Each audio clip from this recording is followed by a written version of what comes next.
তো আজকে আমরা শুরু করব দেবীর মহিষাসুর বধের কাহিনী।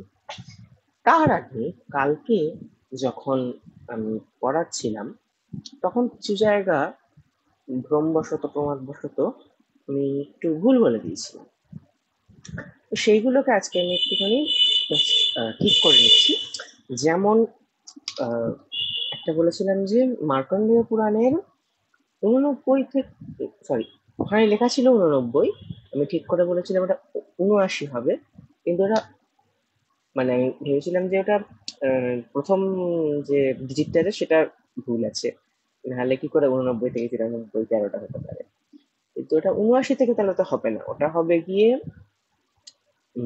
71, সরি, 81 থেকে 93, অর্থাৎ 9টা থাকবে, 9টা 1 হয়ে যাবে, মানে প্রিন্টিং মিস্টেক এইভাবে হচ্ছে।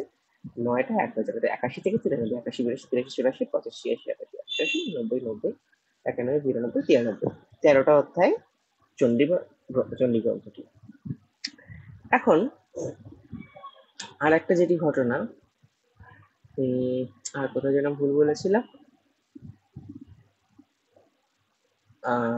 আমি ঠিক মনে করতে পারছি না, মনে পড়লে তখন আবার আর একবার পড়তে পড়তে বলবো, তখন আমি আর একবার বলে দেবো। ব্যাপারটা হচ্ছে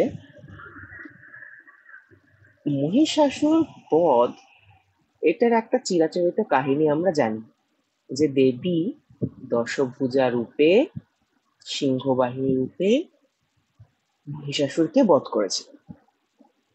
কিন্তু শাস্ত্রে বহুবিধ ঘটনা এমন পাওয়া যায়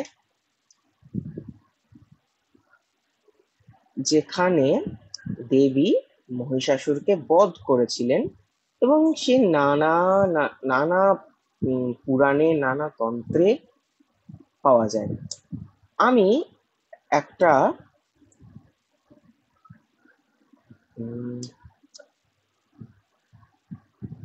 আমার কাছে একটা নোট আছে, আমি সেটা একটু পড়বো। বেশ, নানা শাস্ত্র মিলিয়ে অন্তত 35টি মহিষমর্দনের কাহিনী পাওয়া যায়। বিভিন্ন কল্পে আদ্যাশক্তি বিভিন্ন রূপে আবির্ভূতা হয়ে মহিষমর্দন করেছিলেন এবং করবেন।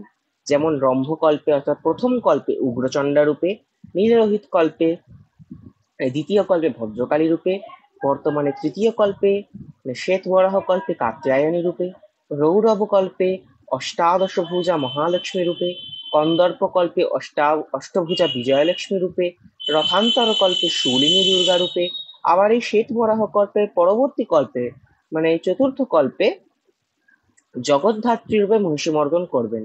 আর সর্বশেষ কল্পে সমস্ত দুর্গা বিদ্যার আদ্যা যিনি, সেই অষ্টভুজা দুর্গা নাম্নী মহাবিদ্যা মহিষবধ করবেন। সেই যুদ্ধের শেষে মহিষাসুর আর অসুর থাকবে না, কি হবে, সাযুজ্য মুক্তি লাভ করে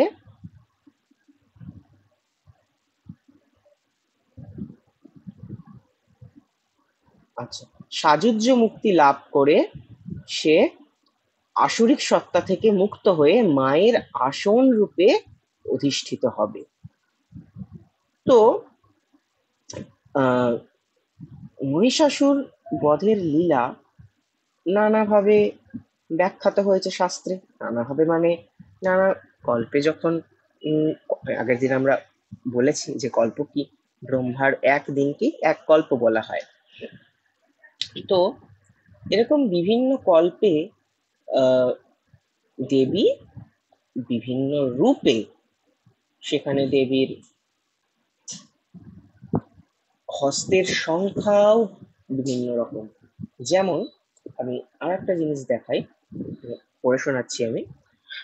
যখন আমি বললাম না যে দেবী অম্বা রম্ভ কল্পে যখন রম্ভাসুরের পুত্ররূপে জন্মগ্রহণ করে মহিষাসুর, তখন তাকে অষ্টাদশভুজা উগ্রচণ্ডা রূপে বধ করেন। নীলরোহিত কল্পে মহিষাসুর জন্মগ্রহণ করে তখন ষোড়শ ভুজা ভদ্রকালী রূপে বধ করেন, তখন 16টা হাত। আর এই শ্বেত বরাহ কল্পে মহিষাসুর যখন জন্ম নয়, তখন দেবী তাকে সিংহবাহিনী দশভুজা কাত্যায়নী রূপে বধ করেন, যেটি কালিকা পুরাণে পাওয়া যায়, আমরা সেটি কালিকা পুরাণ থেকে জানতে পারি। এখন তাহলে সপ্তশতীতে কি আছে? সপ্তশতীতে আছে দেবী মহালক্ষ্মী কর্তৃক এই মহিষাসুর বধের লীলা। মহালক্ষ্মী কর্তৃক যখন বধ হচ্ছে, সেটা রৌরব কল্পে অষ্টাদশভুজা মহালক্ষ্মী রূপে। আবার কেউ কেউ বলে থাকেন যে যে এই কল্পেরই, এই শ্বেতবরাহ কল্পেরই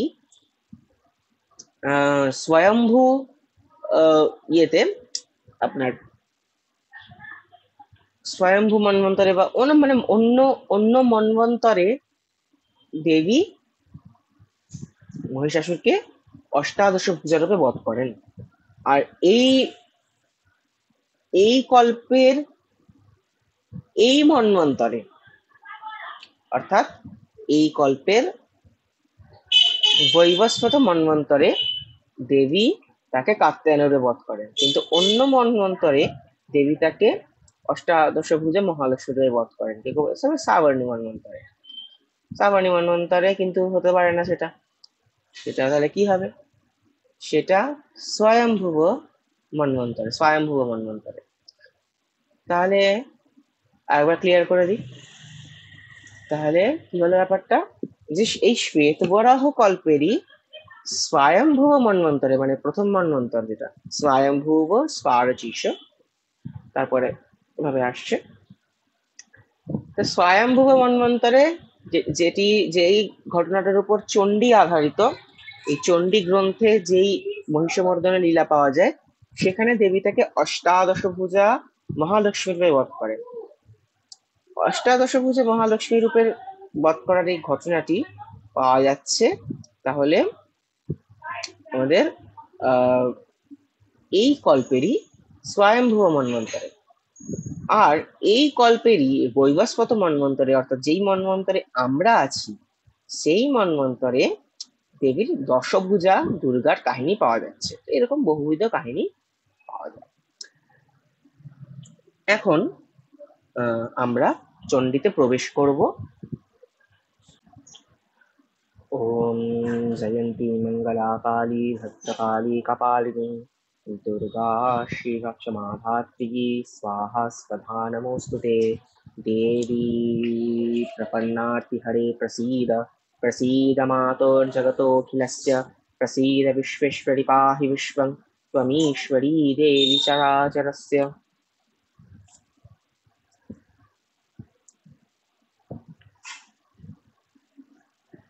বেশ, শুভ নবরাত্রি সকলকে। আজকে থেকে নবরাত্রি শুভারম্ভ হলো, আজকে থেকে দেবী পক্ষের শুভারম্ভ হলো। এই নবরাত্রিতে নবদুর্গার পূজা হয়, সেগুলি দেবী পার্বতীকে আশ্রয় করে যে পরম তত্ত্ব, ঈশ্বরী তত্ত্ব, ভগবতী তত্ত্ব আছেন, তার তার বিকাশের স্টেজগুলো দর্শন, সেগুলো আমাদের নিকট উপস্থাপিত করে এই নবদুর্গার এই 9টি রূপ পরপর। সেই নবদুর্গা কারা কারা এই সম্বন্ধে দেবী কবচে বলা হচ্ছে। তো দেবী কবচে বলছেন তৃতীয় শ্লোকে, চতুর্থ শ্লোকে আর পঞ্চম শ্লোকে কি বলছেন, যে প্রথমং শৈলপুত্রী চ দ্বিতীয়ং ব্রহ্মচারিণী তৃতীয়ং চন্দ্রঘণ্টেতি কুষ্মাণ্ডেতি চতুর্থকম पंचमं स्कंदमातेति षष्ठं कात्यायनी तथा सप्तमं कालरात्रीति महागौरीति अचाष्टमं नवमं सिद्धिदात्री च नवदुर्गाः प्रकीर्तिताः उक्तान्येतानि नामानि ব্রহ্মণৈব মহাত্মনা। তো এই হচ্ছে নবদুর্গার নাম। কি বলছেন, যে প্রথমে হচ্ছে শৈলপুত্রী, দ্বিতীয় ব্রহ্মচারিণী, তৃতীয় চন্দ্রঘণ্টা, কুষ্মাণ্ডা চতুর্থ, স্কন্দমাতা পঞ্চম, ষষ্ঠ কাত্যায়নী, কালরাত্রি সপ্তম এবং মহাগৌরী হচ্ছেন অষ্টম। নবম হচ্ছেন স্থিতিদাত্রী দেবী, আর এই 9 জন হচ্ছেন নবদুর্গা। আর ব্রহ্মার দ্বারা এই নামগুলি পূর্বে কথিত হয়েছিল। তো ব্রহ্মা, যিনি যার কাঁধে এই চতুর্দশ ভুবনের গৌণ সৃষ্টির কাজ দেওয়া হয়েছে, ভগবান দ্বারা, ভগবতী দ্বারা যাকে নিযুক্ত করা হয়েছে, তো তিনি সেই সেই আদি জীব, আদি ব্রাহ্মণ যিনি, তিনি সেই ব্রহ্মা দেবীকে কি করেছিলেন, এই নবদুর্গা নামে তাকে নির্দেশ করেছিলেন, তার সংজ্ঞা দিয়েছিলেন।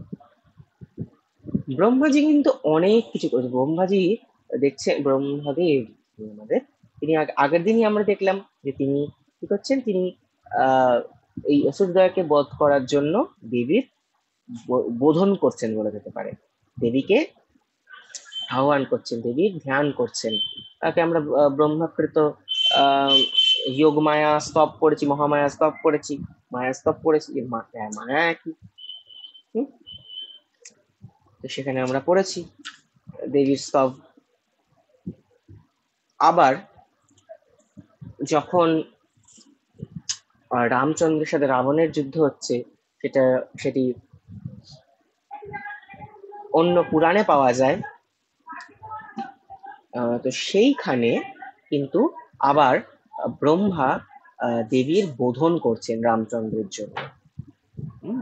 সেখানে বিল্ব বৃক্ষের তলায় ব্রহ্মা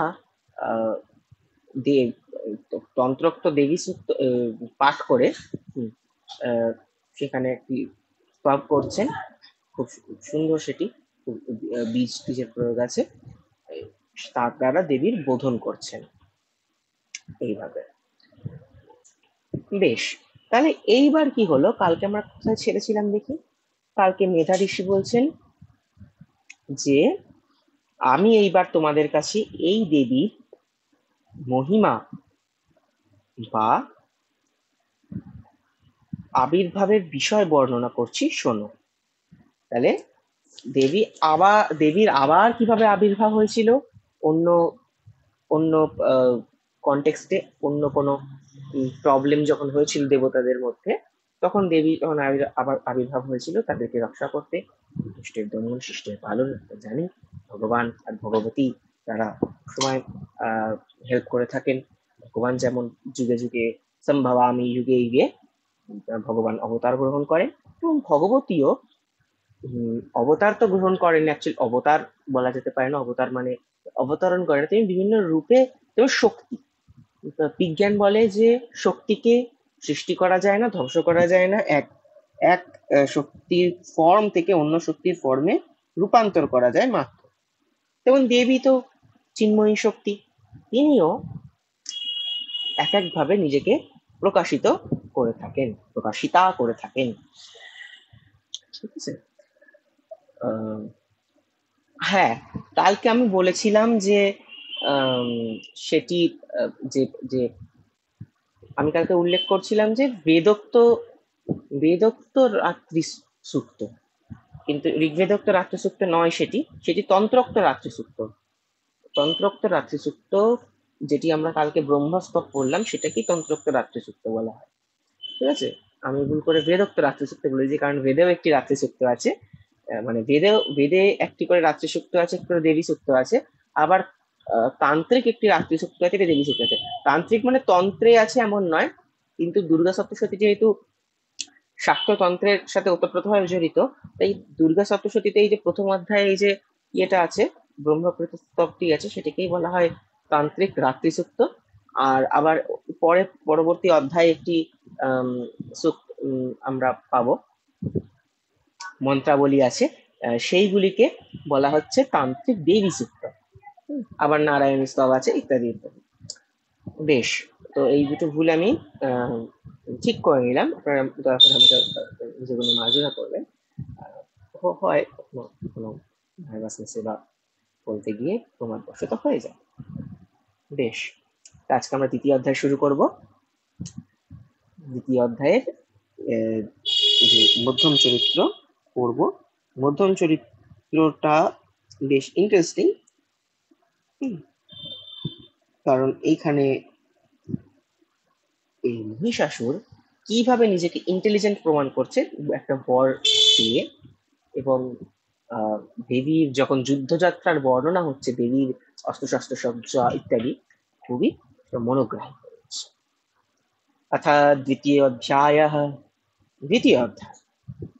দেবতাদের পুঞ্জীভূত তেজে দেবীর আবির্ভাব এবং মহিষাসুরের সৈন্যবধ। ओम मध्यम चरित्रस्य विष्णुऋषे महालक्ष्मीर्देवता उष्णिच्छन्दः शाकम्भरी शक्तिः दुर्गाबीजं वायुस्तत्त्वं यजुर्वेदः स्वरूपं श्रीमहालक्ष्मी प्रीत्यर्थं मध्यमचरित्रजपे विनियोगः। তো এইখানে দেবী দেবী কি আছেন? দেবী মহালক্ষ্মী রূপে আছেন। যেটা বললাম যে এই দুর্গা সপ্তশতীর যিনি মহিষাসুর মর্দিনী, তিনি হচ্ছেন অষ্টাদশ ভুজা মহালক্ষ্মী। তো এখানে যখন ধ্যান আছে, সেই ধ্যানটা নমঃ অক্ষস্রৎপরশুং গদেশু কুলিশং পদ্মং ধনুষ্কুণ্ডিকাং দণ্ডং শক্তিমসিঞ্চ চরম জলজং ঘণ্টাং সুরাভাজনম शूलं पाशसुदर्शने च दवतिं हस्तैः प्रसन्नानां सेवे सैरिभमर्दिनीं ইহ মহালক্ষ্মী সরোজস্থিতাম। এইখানে দেবীর 18টা হাতের কথা বলা আছে, 18টা হাতে 18টা অস্ত্রের কথা বলা আছে। কমলা আসনে অধিষ্ঠিতা প্রসন্নাননাজিনী, যে তার হাতে রুদ্রাক্ষের জপমালা, কুঠার, গদা, বাল, বজ্র, রত্ন, ধনু, কমণ্ডল, দণ্ড, শক্তি, খড়গ, ঢাল, শঙ্খ, ঘণ্টা, সুরাপাত্র, শূল, পাশ এবং সুদর্শন চক্র। 16 আর 18টি অস্ত্রের কথা, আর 18টি বস্তুর কথা আছে যেটি দেবী হাতে ধরে আছেন। তাহলে 18টা হাত, এটা হচ্ছে দেবী মহালক্ষ্মী, অষ্টাদশ পূজা মহালক্ষ্মী রূপে বধ করছেন। বেশ, তো আমরা যাই। নমশ্চন্দ্রিকাयै। ওম হ্রিং ঋষির্বাচ দেবাসুরমভূদ্যুদ্ধং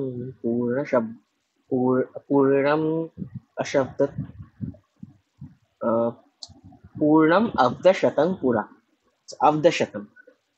अब्दशतं মানে শতবর্ষ, पूर्ण अब्दशतं पुरा महिषे सुराणामधिपे देवानां च पुरन्दरे तत्रासुरैर्महावीर्यैर्देवसैन्यं पराजितं जित्वा च सकलान् देवान्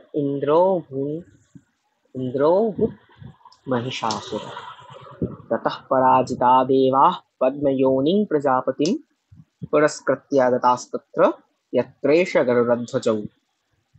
यथावृत्तं तयोस्तद्वत् महिषासुरचेष्टितं सुदशाः कथयामासुर्देवगीभव विस्तर। सूर्येन्द्राग्न्यनिलेन्दूनां यमस्य वरुणस्य च अन्येषां चाधिकारान् स स्वयमेव अधितिष्ठति। स्वर्गान् निराकृताः सर्वे तेन देवगणा भुवि विचरन्ति यथा मर्त्या महिषेण दुरात्मना। एतद्वः कथितं सर्वम् अमरारिविचेष्टितं शरणं वः प्रपन्नास्मो वधस्तस्य विचिन्त्यताम्। এরপরে বলা হচ্ছে ইত্থং নিশম্য দেবানাং। আচ্ছা, আগে আমরা এইটুকুর মানেটা পড়ে নিই। তো পূর্বকালে পূর্ণ, মেধা ঋষি বলছেন যে পূর্বকালে পূর্ণ 100 বছর ধরে দেবতা ও অসুরদের ঘোর যুদ্ধ হয়েছিল। সেই যুদ্ধে অসুরদের রাজা মহিষাসুর আর দেবতাদের অধীশ্বর ছিলেন ইন্দ্র। আমরা জানি দেবরাজ ইন্দ্র, তিনি লিড করবেন স্বাভাবিক। ওই যুদ্ধে মহাবীর অসুরদের হাতে দেবতারা পরাজিত হন। দেবতাদের পরাভূত করে মহিষাসুর স্বর্গের অধিপতি হয়ে বসলেন। এখন সিরিয়ালগুলোতে যা দেখায় যে অসুররা আক্রমণ করেছে, দেবতারা সারাদিন জাস্ট ভোগ বিলাস করছেন, তারা লড়তে পারছেন না, তারা যখনই আক্রমণ করেছে তখনই পালাচ্ছে। এরকম না, আমরা দেখতে পাই যে তারা ডিফেন্ড করার মানে শেষ অব্দি চেষ্টা করছেন। ওই জন্য 100 বছর ধরে তারা যুদ্ধ করছেন, অসুরদের সাথে ডিফেন্ড করার চেষ্টা করছেন তাদের স্বর্গপুরী অমরাবতীকে। অর্থাৎ ওই 1 সেকেন্ডের যুদ্ধে তারা হেরে যান না, তারা 100 বছরের ডিফেন্ড করেছেন। তারপরে হ্যাঁ, হেরে গেছেন কারণ মহিষাসুরের সেই বর ছিল, ব্রহ্মার কাছ থেকে সেই বর পেয়েছিলেন যে অজেয় হবে। কোনো জাতির কোনো আহ উম, কোনো জাতির মানে হচ্ছে এই এই জাতি নয়, মনুষ্যের জাতি নয়, হচ্ছে মনুষ্য, পক্ষী, আহ যক্ষ, রক্ষ, গন্ধর্ব, এরকম বিভিন্ন জাতি আছে। তাদের পুরুষ কেউ বধ করতে পারবে না, তাদের মধ্যে যারা পুরুষ আছেন তারা কেউ সে বধ করতে পারবে না। তো মহিলার কথা সে বলতে ভুলে যায়, দম্ভ, দম্ভ বলে, তার দম্ভ ছিল যে মহিলা আবার কি, মহিলার অবলা, যার বল নেই, সে অবলা। মহিলা কি বধ করবে, পুরুষ বধ করতে হচ্ছে না, মহিলা বধ করবে আবার। হুম, তো এইভাবে সে সে তার ক্ষমতার দম্ভে মদমত্ত হয়ে এসব ত্রিলোক বিজয় যাত্রা শুরু করে, সবকিছুকে আহ, সে তার পদানত করতে শুরু করে। এরকম অধার্মিক ভাবে সে আহ, অসুর সৈন্য ব্যাপৃত করে সে তার আসুরিক শাসন চালাতে থাকে। কি হয় তারপর, যে দেবতাদের পরাভূত করে মহিষাসুর স্বর্গের অধিপতি হয়ে বসলেন। পরাজিত দেবতারা তখন প্রজাপতি ব্রহ্মাকে অগ্রবর্তী করে ভগবান শিব ও বিষ্ণুর সমীপে গমন করলেন। মহিষাসুরের পরাক্রম এবং নিজেদের পরাজয়ের কাহিনী সবিস্তারে তারা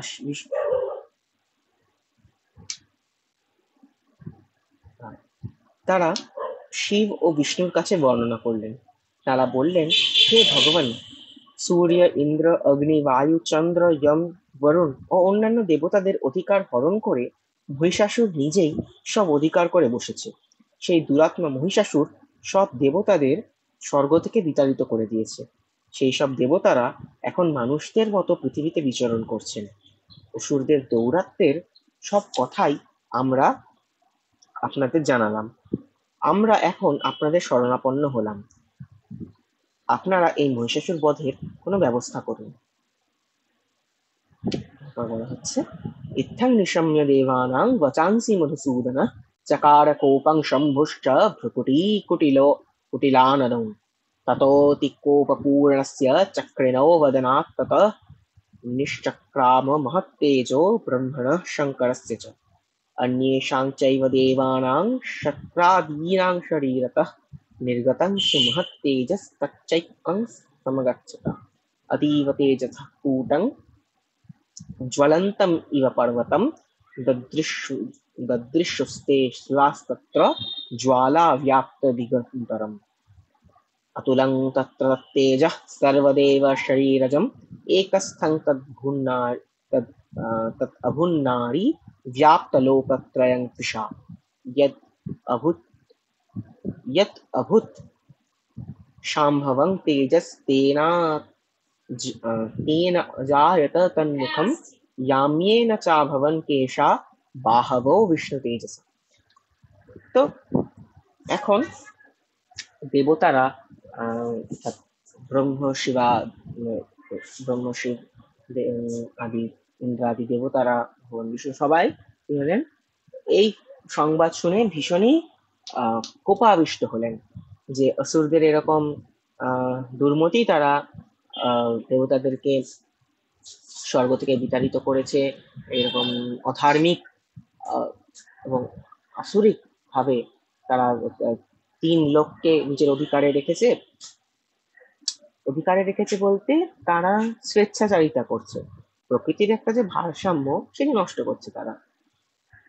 তখন কি হলো, তখন দেবতাদের কাছে এই সব শুনে মধুসূদন এবং মহাদেব বলেন অত্যন্ত ক্রুদ্ধ হলেন। তাদের ভ্রুকুটি ভঙ্গে তাদের মুখ ভয়ঙ্কর রূপ ধারণ করলো।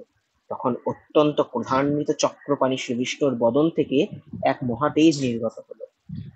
তখন তার সাথে সাথে ব্রহ্মা, শিব তথা ইন্দ্রাদি অন্যান্য দেবতাদের শরীর থেকেও সুবিপুল তেজ নির্গত হলো।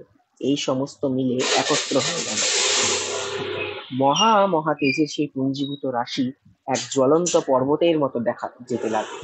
দেবতারা দেখলেন সেই সুদীপ্ত তেজপুঞ্জ দশদিক ব্যাপ্ত করে রয়েছে। সকল দেবতাদের শরীর থেকে নিঃসৃত সেই তেজের কোনো তুলনাই হয় না। একত্র হয়ে সেই তেজ একটি নারী মূর্তি ধারণ করলো এবং আপন তেজে ত্রিলোক ব্যাপ্ত করে রাখলো। শম্ভুর তেজে সেই নারী মূর্তির মুখ তৈরি হলো, যমের তেজে তৈরি হলো মাথার চুল। তো এখন দেবতাদের যে বিভিন্ন তেজগুলো একত্রিত হয়ে নারী অবয়ব তৈরি করছে, সেইখানে তাহলে দেবীর তাহলে প্রকাশ ঘটছে তাদের তেজ থেকে। তেজ বলতে দেবতাদেরই শক্তি, দেবতাদের তো একটা ইন্ট্রিনসিক শক্তি আছে, হুম, মানে একদম স্বরূপগত শক্তি আছে সেখানে তাদের, যেমন ইন্দ্রের ঐন্দ্রী, হুম, বিষ্ণুর বৈষ্ণবী শক্তি, শম্ভুর শাম্ভবী শক্তি, ব্রহ্মের ব্রহ্মাণী শক্তি, ব্রাহ্ম শক্তি, এরকম বরুণের বারুণী শক্তি। এই দেবী তাদের মধ্যেই বিভিন্ন শক্তিরূপে ব্যাপ্ত হয়ে আছেন। সেই শক্তিগুলি একত্রিত হয়ে দেবী আবার প্রকাশিতা হলেন অন্য এক রূপে, দুর্গা রূপে, মহিষাসুর মর্দিনী দুর্গা রূপে প্রকাশিতা হলেন। এখন দেখতে পাচ্ছি আমরা প্রথম তেজ নির্গত হলো কার থেকে, না প্রথম তেজ নির্গত হচ্ছে বিষ্ণুর থেকে। তাই বিষ্ণু প্রথম এই মহালক্ষ্মীর দর্শন করেছিলেন বলে তিনি দ্রষ্টা, তিনি ঋষি এই দ্বিতীয় চরিত্রে। আবার দেখতে পাই আমরা আগেরটায় কি হচ্ছে না, ব্রহ্মা প্রথম দর্শন করেছিলেন দেবীকে স্তব করে, তাই ব্রহ্মা হচ্ছেন আগের চরিত্রের ঋষি এবং তৃতীয় চরিত্রের ঋষি আমরা পাবো মহাদেবকে, তখন আমরা সেটা তথ্য বলবো। তো কি হলো ব্যাপারটা পেলাম, শম্ভুর তেজে নারী মূর্তির মুখ তৈরি হলো, যমের তেজে তৈরি হলো মাথার চুল। তারপরে কি হলো, সৌম্যেন স্তনয়োর যুগ্মং মজ্জং চৈন্দ্রেণ চাভবৎ বারুণেন চ জঙ্ঘোরু নিতম্বস্তেজসা ভুব ব্রহ্মণস্তেজসা পাদৌ তদঙ্গুল্योर्कतेजसा वसूनां च कराङ्गुल्यः कौबेरेण च नासिका तस्यास्तु दन्ताः सम्भूताः प्राजापत्येन तेजसा नयनत्रितयं जज्ञे तथा पावक तेजसा भ्रुवौ च सन्ध्ययोस्तेज श्रवणावनिलश्च अन्येषां चैव देवानां सम्भवस्तेजसां शिवा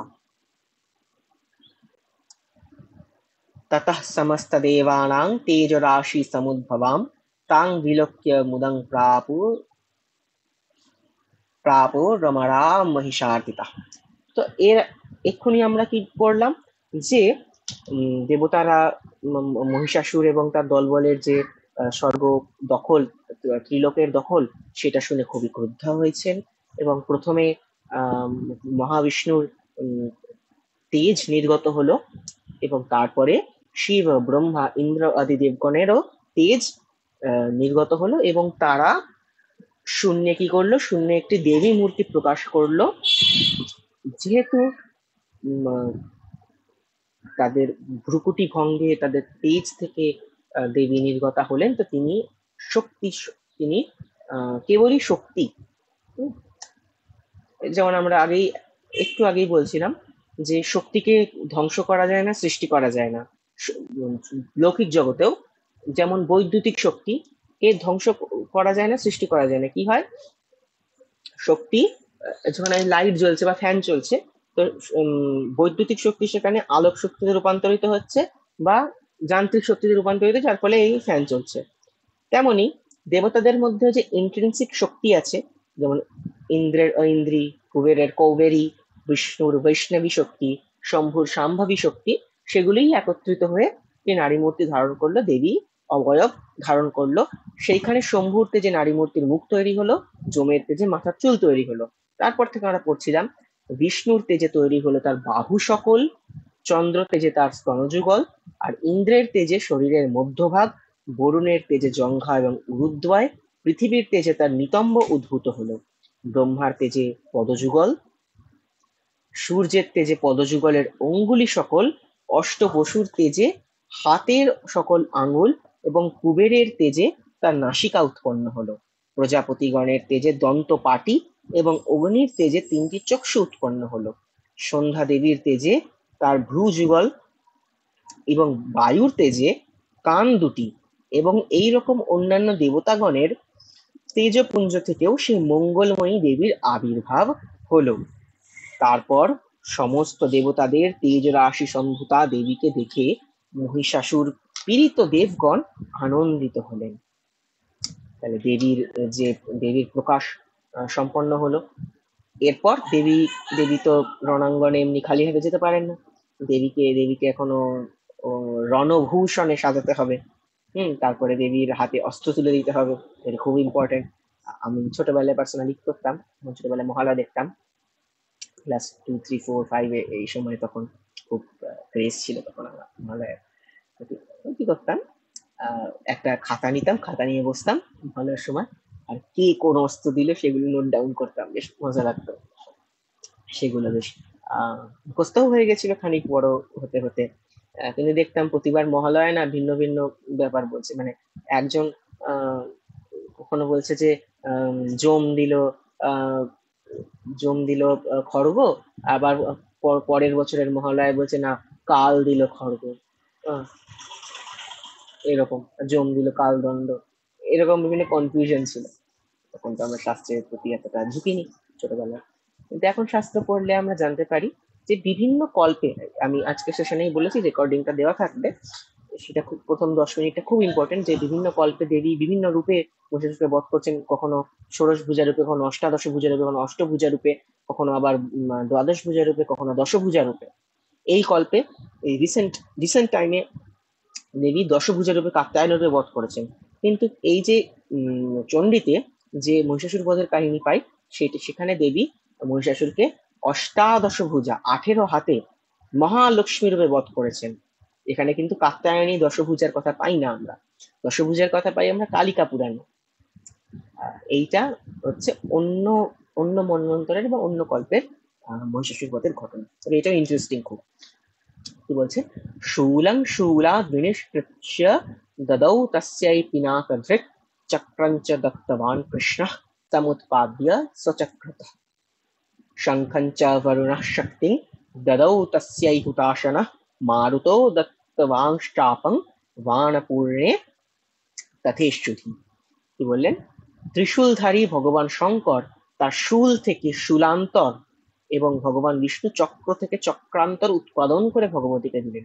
সিরিয়ালগুলোতে আমরা দেখি, বা এই যে মহালয়ার শো গুলো হয়, সেখান থেকে দেখি যে আমরা যে মহাদেব তার এই যে শূল ধরে আছেন, শূলটাই এরকম করে দিয়ে দিচ্ছেন, মহাদেবের কাছে হাত ফাঁকা নেই, আর বিষ্ণুর চক্র থেকে এরকম দিয়ে দিচ্ছেন, বিষ্ণুর হাত ফাঁকা, এরকম না, শাস্ত্রে এরকম বলা নেই। কারণ এই যে দুজন আছেন আমাদের খুবই পূজনীয়, একজন হচ্ছেন ভগবান বিষ্ণু এবং একজন হচ্ছেন ভগবান শঙ্কর, তাদের এই দুটোই কিন্তু আইডেন্টিটি। ত্রিশূল আর চক্র, ত্রিশূল আর চক্রের সাথে তাদের আইডেন্টিটি নেই, তাই না? আমরা তাদের এই আইডেন্টিটিতেই চিনি, এই দুই অস্ত্রের সাথে সম্মিলিত করে চিনি। কি করলেন তারা কি সম্পূর্ণভাবে দিয়ে দিলেন? না, সপ্তশতী কিন্তু তার কথা বলছে না। সপ্তশতী বলছে যে ত্রিশূল থেকেই আর একটি ত্রিশূল কপি করে দেবীকে দিলেন, চক্র থেকে চক্রান্ত, মানে এই চক্র থেকে কপি করেই সেম শক্তি, সেই চক্রের মধ্যে সেম আছে শক্তি, সব সেম আছে, একটা একটা কপিড ভার্সন দেবীকে দিলেন। কপিড ভার্সন মানে কি তবে পাইরেটেড ভার্সন? তবে কি সেটা ভালোভাবে কাজ করবে? নকল সেটা নকল নয়, সেটিও আসল, সেটি কপি করে দেবীকে চক্রান্তর করে উৎপাদন করে ভগবতীকে দিলেন। আগে বরুণ দেব দিলেন শঙ্খ, অগ্নি দিলেন শক্তি, পবন দেব দিলেন একটি ধনু এবং বাণ দ্বারা পূর্ণ দুটি তুনো দিলেন। তুনো মানে হচ্ছে এই যে বাণ রাখার যে কেস থাকে না, শঙ্কু আকৃতির, পিঠে নেয় এরকম করে, তীরটা বার করে এরকম করে নেয়, ওইটা হচ্ছে তুনো। বাণ পূর্ণ দুটি তুনো দিলেন, একটি না দুটি তুনো দিলেন। তারপরে কি বলছে, তারপরে বলছে যে বজ্রমিন্দ্র সমুৎপাদ্য পুলিশাদ অমরাধিপ অমরাধিপ পুলিশাত অমরাধিপ, অমর মানে হচ্ছে দেবতা, দেবতাদের অধিপতি যিনি, তিনি কি করলেন, বজ্রমিন্দ্র সমুৎপাদ্য, তিনি সহস্রনাম দেবরাজ ইন্দ্র নিজের বজ্র থেকে বজ্রান্তর করে দিলেন এবং দদৌ তস্যৈ সহস্রাক্ষ ঘণ্টা মৈরাবতাদ গজাত, এবং কি করলেন, ঐরাবত হাতির গলার থেকে একটি ঘন্টাও দিলেন। ঐরাবত হাতির গলায় একটা ঘন্টা বাঁধা আছে, অনেক ঘন্টা বাঁধা থাকতে পারে, ওখান থেকে একটি ঘন্টা দেবীকে দিলেন। তো দেবী সেই ঘন্টা বাজিয়ে কি করলেন না, ঘন্টা বাদ্য হচ্ছে শুভ তার প্রতীক, মাঙ্গল্যের প্রতীক ঘন্টা বাদ্য, ঠিক আছে। আর শঙ্খও হচ্ছে মাঙ্গল্যের প্রতীক। তবে শঙ্খ, একটা আমি জায়গা পড়ছিলাম যে যখন শঙ্খ বাজানো হয়, তো শঙ্খের আওয়াজ যতদূর অব্দি যায় ততদূর অব্দি নাকি কোনো অসুর সেখানে থাকতে পারে না। তাই জন্য শঙ্খের আওয়াজ অসুরদের কাছে খুব ইরিটেটিং লাগে। হুম। তো সেই জন্য এই সন্ধ্যাকালে এবং বিভিন্ন শুভ সময়ে শঙ্খনাদ দেন আমাদের মাতারা। আহ, তারপরে প্রেমধ্বনি বা হুলুধ্বনি দিয়ে থাকেন, যেটা জোকার বলা হয়। আহ, ঠোঁট এবং জিভের মিলিত প্রয়াসে যেটি করে থাকেন, সেটি আমি পারবো না। আহ, সেইগুলো হচ্ছে আহ কল্যাণপ্রদ, মাঙ্গল্য সূচক, সেগুলো তারা করে থাকেন। আর কে দিচ্ছেন কি কি? কালদণ্ডাদ यमोदण्डं पाशं चाम्बूपतिर्ददौ प्रजापतिश्चाक्षमालां ददौ ব্রহ্মা কমণ্ডলুম। যমরাজ কালদণ্ড থেকে দণ্ডান্তর, জলদেবতা বরুণ নিজের পাশ থেকে একটি পাশ, প্রজাপতি রুদ্রাক্ষের মালা, এবং ব্রহ্মা আহ, দেবীকে কমণ্ডল দিলেন। হুম। समस्तरोमकूपेषु निजरश्मीन् दिवाकरः कालश्च दत्तवान् खड्गं तस्याश्चर्म च निर्मलम्। সূর্যদেব দেবীর সমস্ত রোমকূপে নিজের রশ্মি জাল ভরে দিলেন। যে দেবীকে দেখতে একদম মানে দেবীর রোমকূপ থেকে রশ্মি জাল বেরোবে, মানে যেরকম ভাবে কি ওরা হয় না, ওরকম ভাবে দেখতে লাগে, ওরকম ভাবে বেরোবে, দারুণ লাগবে দেখতে। দেবীর তেজ, দেবীর তো এমনি একটা ইন্ট্রিনসিক তেজ আছেই, তবুও সূর্যেরও, সূর্যের মধ্যেও যেহেতু দেবীর শক্তি আছে, তাই দেবী সেই শক্তি স্বীকার করছেন। দেবী সেই শক্তি স্বীকার করে নিজের তেজটাকে, ওজঃ তেজ, এগুলোকে শো করছেন। কাল অর্থাৎ মৃত্যু দেবতা একটি প্রদীপ্ত ঢাল এবং উজ্জ্বল তলোয়ার দিলেন। क्षीरोदश्चामलं हारम् अजरे च तथाम्बरे चूडामणिं तथा दिव्यं कुण्डले कटकानि च अर्धचन्द्रं तथा शुभ्रं केयूरान् सर्वबाहुषु नूपुरौ विमलौ तद्वत् ग्रैवेयकम् अनुत्तमम् अङ्गुलीयकरत्नानि समस्तास्तु अङ्गुलीषु च विश्वकर्मा ददौ तस्यै परशुं चापि निर्मलम् अस्त्राण्यनेकरूपाणि तथा भेद्यं च दंशनम् अम्लान पङ्कजाङ्मालां शिरस्क्यूरसि चापराम् अदतत् जलधिस्तस्यै पङ्कजं चातिशोभनम् हिमवान् वाहनं सिंहं रत्नानि विविधानि च ददावशन्यं सुरया पानपात्रं धनाधिपः शेषश्च सर्वनागेश महामणि विभूषिः। বুঝছেন? ক্ষীর সমুদ্র দিলেন উজ্জ্বল হার এবং চিরনতুন দিব্য বস্ত্রের সঙ্গে দিব্য চূড়ামণি, দুটি কুন্তল,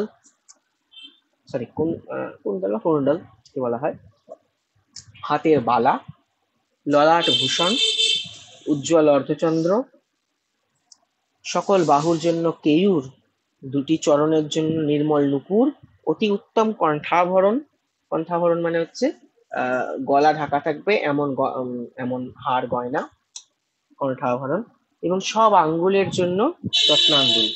দেবশিল্পী বিশ্বকর্মা দিলেন অতি নির্মল ধারালো কুঠার, এর সাথে নানা প্রকার অস্ত্রশস্ত্র ও অভেদ্য কবচও দিলেন। এছাড়া মস্তক এবং বক্ষস্থলে ধারণ করার জন্য অম্লান পদ্মের মালা দিলেন। সমুদ্র তার হাতে একটি অতি সুন্দর পদ্মফুল দিলেন। বাহন স্বরূপ সিংহ ও বিবিধ রত্ন দিলেন পর্বতাধিপতি হিমালয়। ধনাধ্যক্ষ কুবের একটি মধুপূর্ণ পান পাত্র এবং নাগাধিপতি বাসুকি কি দিলেন? আচ্ছা, এখানে বাসুকি হবে না, এখানে হবে, এখানে বলছে শেষশ্চ সর্বনাগেশ, এখানে বঙ্গানুবাদে ভুল করেছেন, গীতা প্রেস করেছেন, এখানে বলছেন শেষশ্চ, শেষ নাগ, শেষনাগ মানে হচ্ছে অনন্তনাগ, যিনি আহ, শেষ, মানে এখানে কোন শেষের কথা বলছে সেটা দেখতে হবে। শেষনাগ যদি হয় ভগবান বিষ্ণু যার উপর শয়ন করেন সেই শেষনাগ, তো তিনি দেবীকে দিচ্ছে আচ্ছা।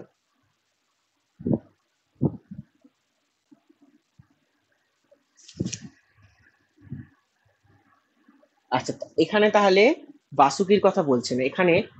এখানে ভগবান যার উপর শয়ন করেছে শেষনাগের কথা বলছে না, এখানে অনন্ত নাগের কথা বলছে। অনন্তনাগ কেন ইম্পর্টেন্ট বলছি আমি। আহ,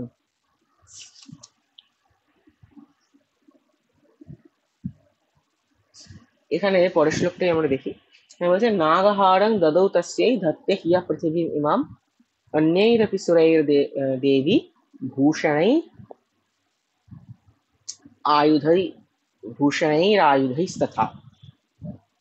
কি হচ্ছে যে এই নাগাধিপতি অনন্তনাগ, অনন্তনাগ যিনি হচ্ছেন কশ্যপ মুনি এবং এবং কদ্রুর প্রথম পুত্র অনন্তনাগ, তিনি ভগবানের ভক্ত। তো তাকে ভগবান এই সমস্ত যে জগৎ সেটিকে তার ফণার উপর ধরে রাখতে, স্থির রাখতে নির্দেশ দিয়েছিলেন। তাই জন্য সমগ্র জগৎটাকে তারা জাস্ট ফণার উপর বিন্দুর মতো ধরে আছে। এখানে সেটাই বলছে যে নাগাধিপতি যে শেষ বা অনন্তনাগ, যিনি এই পৃথিবীকে, not to be confused with ভগবান যার উপর শয়ন করেন সেই শেষ নাগ। অনন্তনাগেরও এক নাম শেষ এবং শেষ নাগেরও এক নাম অনন্ত। তো এখানে যিনি ধারণ করাতেন সেই অনন্তনাগের কথা বলা হচ্ছে। দেবীকে বহুমূল্য রত্নে বিভূষিত নাগ হার দিলেন। নাগলোকে এই রত্নমণিগুলো খুব খুব অমূল্য রত্ন, মণিমাণিক্য ইত্যাদি পাওয়া যায়। নাগেদেরও মাথায়, কোনো কোনো নাগেদের যেটা ডিভাইন সার্পেন্ট হয় তাদের মণি পাওয়া যায়। নাগলোকে নাকি অনেক সম্পত্তি আছে এটাও বলা হয়। এইভাবে অন্যান্য দেবগণ অলঙ্কার অস্ত্রশস্ত্র দিয়ে দেবীকে সম্মানিত করলেন। এই সমস্ত জিনিসে সজ্জিতা হলেন দেবী। সম্মানিতা নানাদোচ্চৈঃ সাট্টহাসং মুহুর্মুহুঃ তস্যানাদেন ঘোরেণ কৃৎসম আপূরিতং নভঃ। এবং দেবী বারংবার অট্টহাস্যে হুঙ্কার করতে লাগলেন। সেই মহান ঘোর গর্জনে সমগ্র আকাশ গুঞ্জিত হলো। अमाय अच्छा, अमायताति महता प्रतिशब्दो महानभूत चुक्षुभुः सकलालोकाः समुद्राश्च चकम्पिरे चचाल वसुधा चेलुः सकलाश्च महीधराः जयेति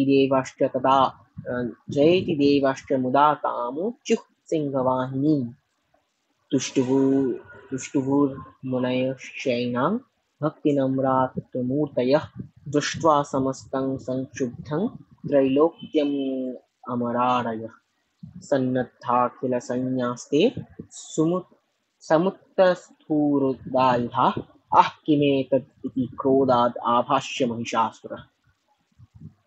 দেবীর সেই সিংহনাথের ভয়ানক প্রতিধ্বনি উঠল, চতুর্দশ ভুবন সংক্ষুব্ধ, সপ্ত সমুদ্র প্রকম্পিত হতে থাকলো, পৃথিবী বিচলিত হলো আর পর্বতসমূহ দুলতে লাগলো। তখন দেবতারা অসীম আনন্দে সিংহবাহিনী ভবানীর জয়ধ্বনি দিয়ে বললেন, দেবী তোমার জয় হোক। মুনিগণ ভক্তি ভরে বিনম্র ভাবে দেবীকে স্তব করতে লাগলেন। সমস্ত ত্রিলোকবাসীকে সন্ত্রস্ত দেখে অসুররা নিজেদের সমস্ত সৈন্যদের সুসজ্জিত করে অস্ত্রশস্ত্রাদি উদ্যত করে যুদ্ধের জন্য প্রস্তুত হলো।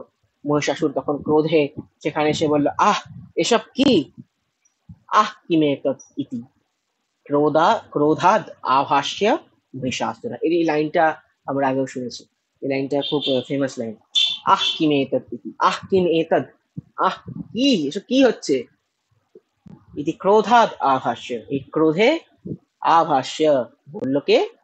বলল মহিষাসুর। এই কথা বলে সব অসুরদের নিয়ে সেই সিংহনাদের দিকে ধাবিত হলো। अभ्यधावत तं शब्दम् अशेषैरसुरैर्वृतः स ददर्श ततो देवीं व्याप्तलोकत्रयां द्विषा। এবং সেখানে সেই দেবীকে সে দেখতে পেল, যিনি নিজ অঙ্গীয় জ্যোতিতে ত্রিভুবন আলোকিত করে রয়েছেন। पादाक्रान्त्या नतभुवं किरीटलिखिताम्बरां शोभिताशेषपातालां धनुर्ज्यानि स्वनेन त्वाम्। दिशो भुजसहस्रेण समन्ताद्व्याप्य संस्थितां ततः प्रववृते युद्धं तया देव्या सुरद्विषाम्। शस्त्रास्त्रैर्बहुधा मुक्तैरादीपितदिगन्तरं महिषासुरसेनानीश्चिक्षुराख्यो महासुरः। युयुधे चामरश्चान्यैश्चतुरङ्गबलान्वितः रथानाम् अयुतैः षडभिर्रुदग्राह्यो महासुरः। अयुध्यतायुधानां च सहस्रेण महाहनुः पंचाशद्भिश्च निहितैरसिलोमा महासुरा। তো মহিষাসুর তার সৈন্য যারা আছে তাদেরকে আদেশ দিলেন এগিয়ে যাওয়ার জন্য, এবং তার সেনাপতিদেরও, তাদের নাম এবং সৈন্য সংখ্যা সব পাচ্ছি। কি বলছে, তার পদভারে পৃথিবী নত হয়ে পড়েছে, দেবীর পদভারে। তার মাথার মুকুট আকাশে রেখা টানার ন্যায় স্পর্শ করছে, এবং তার ধনুকের টঙ্কার পাতাল পর্যন্ত 7 নিম্নলোক আকলিত করছে। তার সহস্র বাহুতে দশদিক আচ্ছাদিত করে তিনি দাঁড়িয়ে আছেন। তখন অসুরদের সাথে দেবীর যুদ্ধ আরম্ভ হলো। নানা প্রকার নিক্ষিপ্ত অস্ত্রশস্ত্রের দীপ্তিতে দশদিক উদ্ভাসিত হতে লাগলো। মহিষাসুরের সেনাপতির নাম মহাসুর চিক্ষুর, যেটি বাংলার মহালয়ায় চিক্কুর চিক্কুর করে, চিক্কুর নয় সেই নাম, তার নাম চিক্ষুর। চিক্ষুরাখ্য মহাসুর, চিক্ষুর। তো সে দেবীর সাথে যুদ্ধ করতে লাগলো চতুরঙ্গিনী বাহিনী। চতুরঙ্গ বাহিনী মানে হচ্ছে, চতুরঙ্গ থেকে বর্তমানে শতরঞ্জ নামটি এসছে। শতরঞ্জে মানে এটা ভারতেই তো জন্ম, চেজের দাবা খেলার। এখানে চতুরঙ্গ বলা হতো। চতুরঙ্গ মানে হচ্ছে এই যে যুদ্ধ হতো, যুদ্ধে 4টি অঙ্গ ছিল। একটি ছিল পদাতিক বাহিনী, দ্বিতীয় হচ্ছে রথী, যারা রথে যুদ্ধ করবে,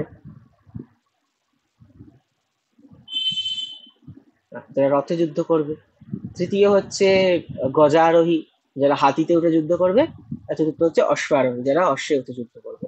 এই 4টি অঙ্গ পরিবেষ্টিত বাহিনী হচ্ছে চতুরঙ্গ বাহিনী। সেই চতুরঙ্গ বাহিনী পরিবেষ্টিত চামর অন্য অসুরগণকে নিয়ে যুদ্ধ আরম্ভ করলো। চামরও একটা দৈত্যের নাম। 60,000 রথীদের নিয়ে উদগ্র নামে এক মহাসুর যুদ্ধ আরম্ভ করলো। 1 কোটি রথী নিয়ে মহাহনু নামে একটা অসুর যুদ্ধ আরম্ভ করতে এলো। অসিলোমার কথা আমরা মাঝে মাঝেই জানতে পারি। অসিলোমা নামটা খুব ফেমাস হয়ে গেছে যেমন মহালয়ার। অসিলোমা নামে মহাসুর। অসি মানে হচ্ছে খড়গ বা তীক্ষ্ণ কিছু, খড়গ জাতীয় ছুরিকা, এরকম ছুরি টুরি এরকম। লোমা মানে আমরা জানি গাত্র লোম। তো অসিলোমা, যার এক একটি লোম এক একটি অসির মতো, তলোয়ারের মতো শার্প, যে হচ্ছে অসিলোমা। যার গায়ের রোমসমূহ অসির মতো তীক্ষ্ণ ছিল। এই যে বলছে 5 কোটি রথী নিয়ে যুদ্ধ আরম্ভ করলো।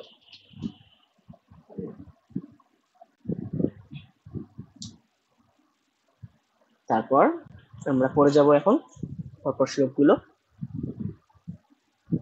আয়ুতানাং শতশ্চর্ভির্বাস্তলো युधे रणे गजवाजी सहस्रौघैरणकैः अनेकैः परिवारितः वृतो रथानां कोट्या च युद्धे तस्मिन्नयुध्यत विरालाख्ययुतानां च 50,000रथायुतैः युधे संयुगे तत्र रथानां परिवारितः अन्ये च तत्रायुतशो रथानागहैर्वृतः युधुः संयुगे देव्या सह तत्र महासुराः कोटिकोटिसहस्रैस्तु रथानां दन्तिनां तथा हयानां च वृतो युद्धे तत्राभून्महिषासुरः तोमरैर्भिन्दिपालैश्च शक्तिभिर्मुसलैस्तथा युधुः संयुगे देव्या खड्गैः परशुपट्टिशैः केचिच्च क्षिपुः शक्तिः केचित् पाशांस्तथा परे। তো 60 লাখ রথী নিয়ে ভাস্কলাসুর রণক্ষেত্রে যুদ্ধ করতে লাগলো। পরিবারিত নামে এক মহাসুর বহু সহস্র হাতি ও অশ্বারোহীর সঙ্গে 1 কোটি রথীকে নিয়ে যুদ্ধ আরম্ভ করলো। বিরাল নামে মহাসুর 5 অর্বুদ রথীদের নিয়ে যুদ্ধ আরম্ভ করলো।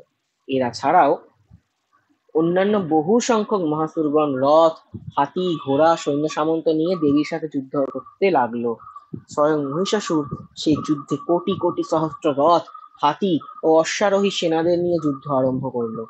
সেই সব মহাসুরেরা তোমর, তোমর মানে হচ্ছে শাবল জাতীয় কিছু, ভিন্দিপাল, শক্তি, মুষল, খড়গ, পরশু, পরশু মানে কুঠার, পট্টিস প্রভৃতি অস্ত্রসমূহ দ্বারা দেবীর সাথে যুদ্ধ করতে লাগলো।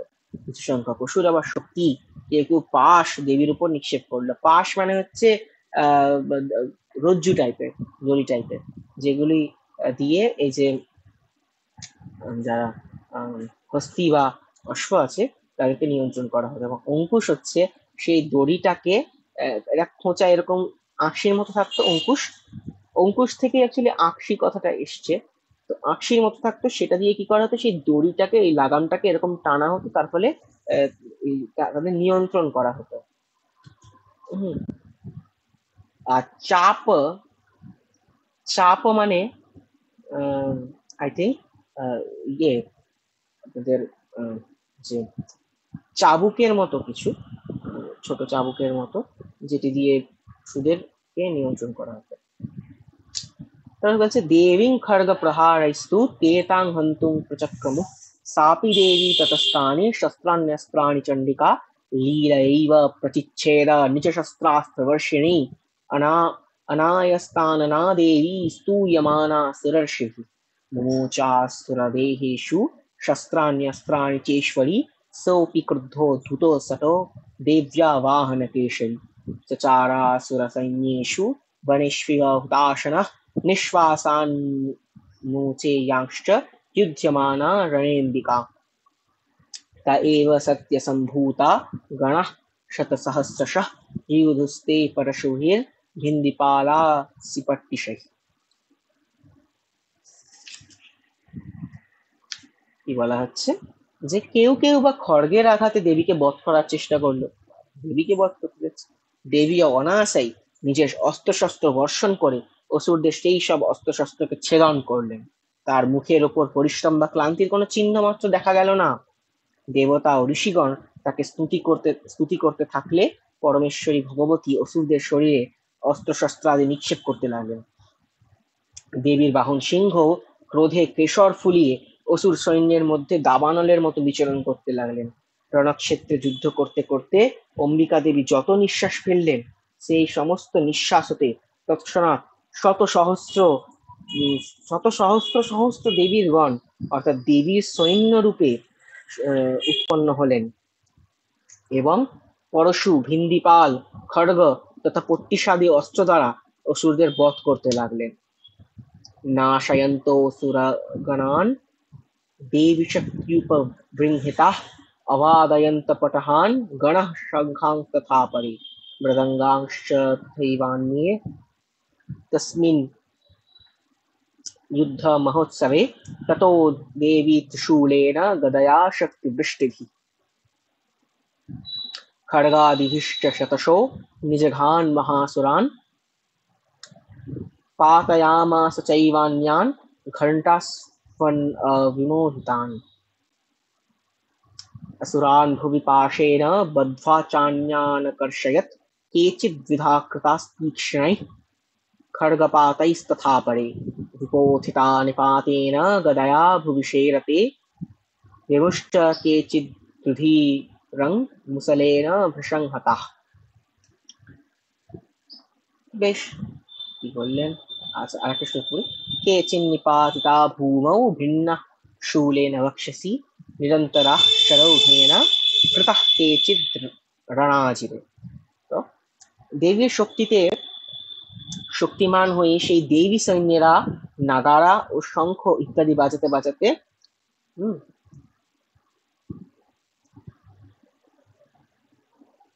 আচ্ছা পটহান বলছে, পটহান, পটহান মানে হচ্ছে নাগারা জাতীয় বাদ্য, এবং শঙ্খাং, শঙ্খান কথা পড়ে। তো শঙ্খ ইত্যাদি বাজাতে বাজাতে অসুর সেনা ধ্বংস করতে লাগলেন। সেই যুদ্ধ মহোৎসবে দেবী সৈন্যরা মৃদঙ্গ বাজাচ্ছিলেন। অতঃপর দেবী নিজে ত্রিশূল, গদা, শক্তি অস্ত্র বর্ষণ করে এবং খড়গ ইত্যাদি দ্বারা শত শত মহাসুর বিনাশ করলেন। অপর কতকগুলি অসুরকে ঘণ্টার ভয়ঙ্কর ধ্বনি দিয়ে বিমোহিত করে বধ করলেন। ঘণ্টার কাজ আছে, তাহলে অসুররা বিমোহিত হয়ে যায় ঘণ্টার আওয়াজ শুনে। তো পুজোতে ঘণ্টা, শঙ্খ এগুলো যেমন মাঙ্গল্য সূচক। মাঙ্গল্য সূচক কেন? কারণ এগুলো আসরিক প্রবৃত্তিকে, অসুর, এই যে কি বলবো, নেগেটিভ এনার্জি গুলো আছে সেইগুলোকে বিতাড়িত করে থাকে ঘণ্টা, শঙ্খ ইত্যাদি ধ্বনি, হুলুদ ধ্বনি, মানে জোকার, সেইসব মাঙ্গল্য সূচক। আবার কতকগুলিকে পার্শ্ববদ্ধ করে ভূমিতে পাতিত করলেন। কত না অসুর তার তীক্ষ্ণ তরোয়ালের আঘাতে দু টুকরো হয়ে প্রাণত্যাগ করল। কতকগুলি গদা হাতে চূর্ণ হয়ে ভূতলে নিপাতিত হলো। অনেকগুলি আবার মুষলাঘাতে আহত হয়ে রক্ত বমন শুরু করলো। রক্ত বমন মানে হচ্ছে রক্ত বমি করা শুরু করলো মুষলের আঘাতে। সেই যুদ্ধক্ষেত্রে কোনো কোনো অসুর সর্বাঙ্গে বাণবিদ্ধ হয়ে প্রাণত্যাগ করলো। দারুণ যুদ্ধ চলছে, সিনেমা থেকেও সেই টপ লেভেলের যুদ্ধ চলছে। सेनानुकारिणः प्राणान् नूच स्त्रीदर्शनादनः केषाञ्चिद् बाहवश्छिन्नाश्छिन्नग्रीवास्तथा परे शिरांसि पेतुरन्येषामन्ये मध्ये विदारिताः विच्छिन्नजङ्घास्तपरे पेतुर्वाङ्महि महासुरः एकवाक्चक्षीचरणः केचिद्देव्या द्विधा कृताः छिन्नेऽपि चान्ये शिरसि पतिताः पुनरुत्थिताः कबन्धायुधुर्देव्या गृहीत परमायुधाः ननृतश्चापरे तत्र युद्धे तुर्यलयाश्रिताः। বাজ পাখির মতো ঝাপটা দেওয়া দেবশত্রু অসুরগণ নিজেদের প্রাণ নিয়ে নিজেদের ক্ষয় করতে লাগলো। প্রাণ দিয়ে নিজেদের ক্ষয় করতে লাগলো মানে তারা প্রাণ বাঁচিয়ে না পালিয়ে গিয়ে তারা যুদ্ধ করতে লাগলো। আর যুদ্ধ করলেই তো দেবীর কাছে জিততে পারবে না, মারা যাবে। তারা প্রাণ নিয়ে নিজেদের খেলা করতে লাগলো। কারোর বাহু সকল ভিন্ন হয়ে গেল, কারোর ঘাড় ভেঙে গেল, কারোর মস্তক বিচ্ছিন্ন হয়ে পড়তে লাগলো, কারোর দেহের মধ্যভাগ বিদীর্ণ হয়ে গেল, মানে ফেটে গেল, ফেটে গেল, মানে বোম মারার মতো।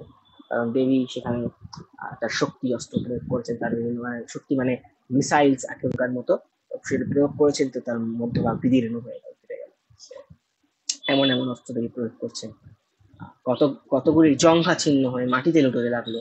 অনেককে দেবী এক বাহু, এক পা, আবার এক চক্ষু করে দ্বিখণ্ডিত করে মাটিতে লুটিয়ে দিলেন। কতকগুলি অসুরের মস্তক ছিন্ন হওয়া সত্ত্বেও মাটিতে পড়ে গিয়ে আবার উঠে দাঁড়ালো এবং মস্তকহীন শরীরে ভালো ভালো অস্ত্র নিয়ে দেবীর সাথে যুদ্ধ করতে লাগলো। মানে মাটিতে পড়ে গেছে মাথাহীন, পাহীন, হাতহীন অবস্থায়, আবার উঠে দাঁড়িয়ে আবার অস্ত্র নিয়ে যুদ্ধ শুরু করলো। অনেকগুলি কবন্ধ মানে হচ্ছে যাদের মস্তক নেই। এখনকার দিনে গলা কাটা ভূত যেটাকে বলে, স্কন্দ কাটাকে ভালো সংস্কৃততে বলা হয় বা ভালো বাংলায় বলা হয় কবন্ধ। কবন্ধ নামটা খুব মানে এইদিকে বলা হয়, হিন্দি বলায়ও কবন্ধ নামটা বেশ জনপ্রিয়। বাংলায় তো স্কন্দ কাটা হয়ে গেছে, গলা কাটা তো বলা হয়। কবন্ধ নামটা প্রচলিত, শোনা যায় প্রায়। যুদ্ধের বাজনা তালে তালে নৃত্য করতে লাগলো তারা। কবন্ধাশ্চিন্ন শিরসঃ খড়গশক্তিপাণয়ঃ তিষ্ঠ তিষ্ঠেতি ভাষন্তো দেবী মন্যে মহাসুরः पातितैर्रथनागाश्वैरसुरैश्च वसुन्धरा अगम्या सा भवत्तत्र यथाभूत् स महारणः शोणितौघा महानद्यः सद्यस्तत्र प्रसुस्रवुः मध्ये चासुरसैन्यस्य वारणासुरवाजिनां क्षणेन तन्महासैन्यम् असुराणां तथाम्बिका निन्ये क्षयं यथा स्तृणदारु महाचयम् स च सिंहो महानादम् उत्सृजन् धूतकेशरः शरीरेभ्यो मरारीणाम् असूनिव विचिन्वति देव्या गणेश्च तैस्तत्र कृतं युद्धं महासुरैः यथैषां तुतुशुर्देवाः पुष्पवृष्टिमुचो दिवि। বলছেন কিছু কিছু কবন্ধ খড়গ শক্তি ঋষ্টি, ঋষ্টি নামক অস্ত্র হাতে নিয়ে দৌড়াদৌড়ি করতে লাগলো। অন্যান্য মহাসুরেরা দাঁড়াও দাঁড়াও বলে দেবীকে যুদ্ধে আহ্বান করতে লাগলো। যেখানে ওই বিশাল মহাযুদ্ধ হয়েছিল সেখানকার পৃথিবীর জায়গাগুলি দেবীর দ্বারা পাতিত রথ, হাতি, ঘোড়া এবং অসুরদের মৃতদেহে এমন স্তূপীকৃত হয়েছিল যে সেসব জায়গায় চলাফেরাও করা যাচ্ছিল না। অসুর সৈন্যদের হাতি, ঘোড়া মৃতদেহের থেকে এতই রক্তপাত হয়েছিল যে অল্পকালের মধ্যেই সেখানে বড় বড় রক্ত নদী বইতে লাগলো। আগুন যেমন তৃণ ও কাঠের বিশাল বিশাল স্তূপকে মুহূর্তের মধ্যেই ভস্মসাৎ করে দেয়, জগদম্বাও তেমনি ক্ষণকাল মধ্যে অসুরদের বিশাল সেনাকে বিনাশ করলেন। আর সেই সিংহ ঈশ্বর ফুলিয়ে ভীষণ গর্জন করতে করতে অসুরদের দেহ থেকে প্রাণ বের করে নিচ্ছিলেন। যুদ্ধক্ষেত্রে দেবীর সৈন্যগণ সেই অসুরদের সাথে এমন ভীষণ যুদ্ধ করলেন যে আকাশ থেকে দেবতাগণ তাদের উপর পুষ্পবৃষ্টি করে আনন্দ প্রকাশ করলেন। ইতি শ্রী মার্কণ্ডেয় পুরাণে সাবর্ণিকে মন্বন্তরে দেবী মাহাত্ম্যে মহিষাসুর সৈন্যবধো নাম দ্বিতীয়োধ্যায়।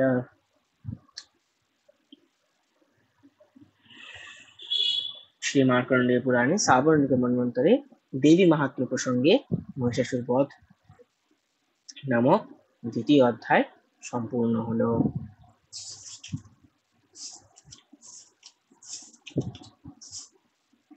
তৃতীয় অধ্যায় বেশি নেই, তৃতীয় অধ্যায় অবধি আজকে আমরা কমপ্লিট করব। এখানে সেনাপতিগণ সহ মহিষাসুরের বধ আছে, মানে বধটা অবধি আমরা কমপ্লিট করে নিই, মহিষাসুর বধ অবধি। এর কালকে আমরা আবার মহিষাসুর বধ হওয়ার পরে দেবতাগণ যে স্তুতি করতে থাকলেন দেবী, সেই স্তুতিটা পড়ে তারপরে আমরা যাব। স্তুতিটা আজকে আর যাবো না, আজকে এটা করি। অর্থাৎ তৃতীয় অধ্যায় সেনাপতিগণ সহ মহিষাসুরকে বধ।